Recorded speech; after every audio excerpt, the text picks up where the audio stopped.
दर्शकों नमस्कार। अभी हम पत्थल गांव में इंदिरा गांधी चौक पे हैं। यहाँ पे अमित स्मृति खलखो जो हाईकोर्ट के अधिवक्ता हैं वे मौजूद हैं, उनसे हम बात करते हैं। स्वागत है मैम आपका हमारे चैनल।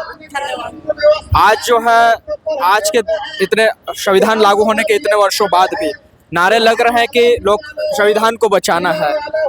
अभी भी देख रहे हैं कि विशेषकर संविधान का जो मकसद था, right to equality, right to freedom of speech, आप देख रहे हैं कि फ्रीडम ऑफ स्पीच देख लीजिए, आप राइट टू इक्वालिटी देख लीजिए, हर जगह लोगों को समानता का अधिकार नहीं दिया जा रहा है। संविधान के साथ बहुत सारे लॉ हैं, उनके साथ छेड़खानी करने की कोशिश करी जा रही है।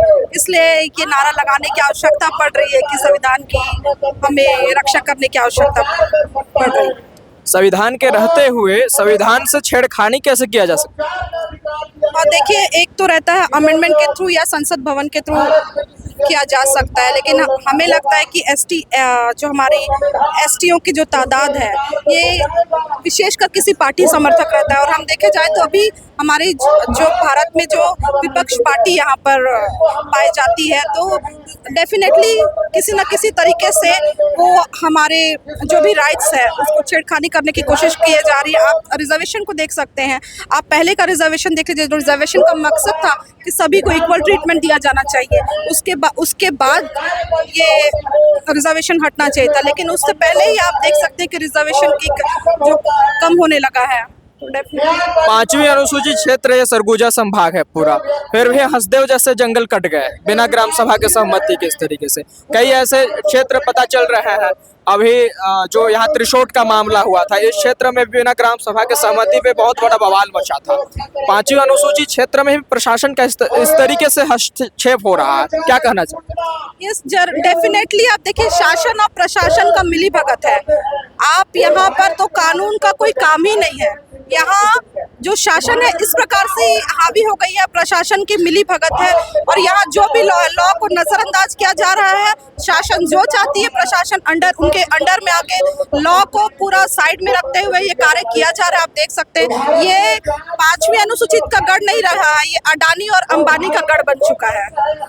पेशा एक्ट 2022 से छत्तीसगढ़ में लागू है, लेकिन उसका प्रभाव कहीं भी देखने को नहीं मिलता है।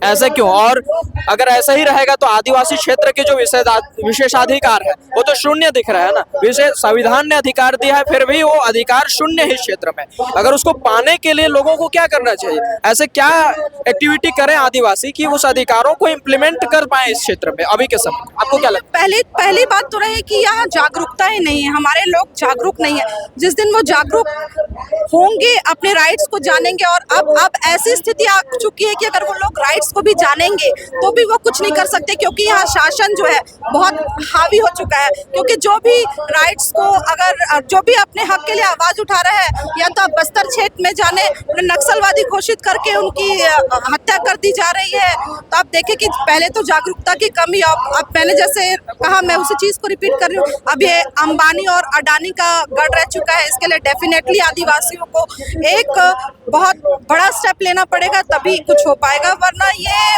इम्पॉसिबल है। आप एक एडवोकेट रह करके आप इसको इम्पॉसिबल कह रहे हैं, ऐसा क्यों? ऐसा इसलिए ऊपर है, आप एक बात बताइए, एक चना भाड़ नहीं फोड़ सकता ना। आप बताइए, शासन के साथ साथ प्रशासन भी मिली हुई है। आप लॉ को इम्प्लीमेंट करने वाला ही अगर साथ ना दे तो आप क्या कर सकते हैं?